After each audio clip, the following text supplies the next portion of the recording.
Maligayang pagbabalik mga kasolid, trending pa rin si Tank Davis, binugbog ni Jake Paul, promotion ni Casimiro, arangkada na. Turkey LLC, sanctioning bodies, sisibakin na rin. At ang laban ng ating kababayan sa Super Featherweight Division na nauwi siya trahedya. Yan ay ang kanyang pagdayo sa bansang Australia. Ating babalikan at ating panoorin. Pero bago yan, napalike at pa-share ng ating video. Para sa ating unang balita, trending at viral pa rin sa kasalukuyan ang boxing superstar na si Tank Davis. Sikat na sikat nga itong si Tank Davis, pero hindi sa paghanga, kung hindi pinagtatawanan nga sa ginawa nitong si Davis sa kanyang naging laban dito kay Lamont Road. Maging itong si Turkey Alalshik, pinagtatawanan na rin sa kasalukuyan itong si Gervonta Tank Davis. Nakita nga daw talaga ang kahinaan itong si Tanke sa kanyang laban kay Lamont Rhodes. Pagdating naman dito mga kasolid kay Jake Paul, tila pinaglaruan at pinagtripan itong si Gervonta Tank Davis. Makikita na nga natin mga kasolid at dito sa photo at video na tila pinatahimik nitong si Jake Paul si Tank Davis, at makikita natin dito mga kasolid na pinagsasampal, pinagsusuntok at pinagyakan pa nitong si Jake Paul ang karatula nitong si Tank Davis. Nagulat nga at nagalit itong si Tank Davis nang mapanood ang ginawa nitong si Jake Paul.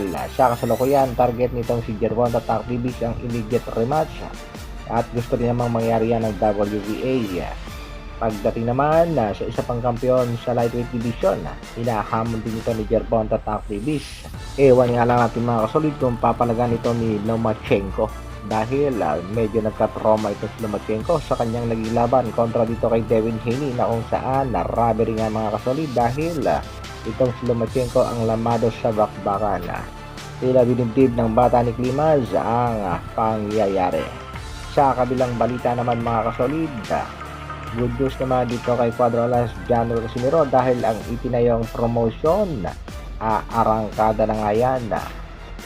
The first ever Cuadro Alas Promotions main event will be an electrifying one as former OPBF champion Al Rivera of Legal na Kamao Boxing Team will face off against the savvy veteran boys Astro Boy Sultan.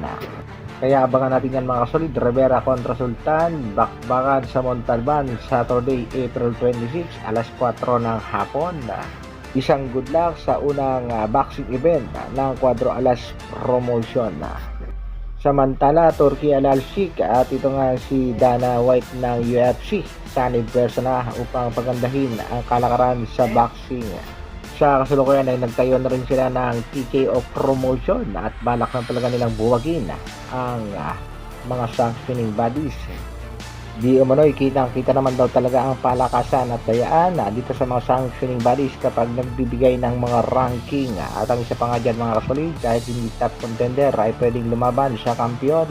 Tulad na lang nga dito kay Dimitri Bivol, inutusan na kagad na labanan hindi naman ang kanyang mandatory. Iyan nga ang ilan sa mga babaguhin ng tambalang Dana White at Turkey Alalshik. Unang sisibakin dyan mga kasolid ay itong WBA na sinibak na rin ng Boxrec.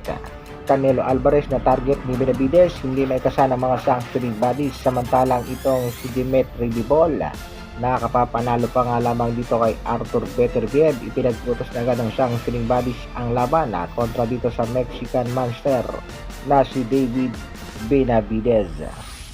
Isa nga namang napakagandang plano ito para kay Turkey Alalshik, at kung sakaling matuloy, tila hihina ang kamandag nitong si MP President na si Mr. Shan pagtuloy ng sinibak ni Turkey ang mga sanctioning bodies. Balikan naman natin mga kasolid ang laban ng ating pangbatong si Carlo Magali na dumayo pa sa bansang Australia upang labanan ang pangbato naman ng Australia. Dito nga nagkaroon ng trahedya ang kanilang bakbakan na kung saan comatose ang inabot nitong si David Brown, at hindi nga nagtagal pinawian na rin itong Australian boxer. Sinisisi nga sa referee ang nangyari dahil pinapanood lang, hindi inaawat. Sa kasalukuyan mga kasolid, ang ating kababayang si Carlo Magali ay may katatang 25 wins at 14 losses. Lumalaban sa super featherweight pero inactive na ang status. Huling laban kontra Charlie Suarez taong 2022. Talo nga dito si Magali. Kaya sa mga boxing referee, dapat laging alerto para hindi mapahamak ang mga boksingero. Hanggang dito na lang muna mga kasolid. Maraming salamat sa patuloy na pagsuporta at panonood. Isang like naman dyan. At sa mga bago, pasira subscribe na rin ang ating video.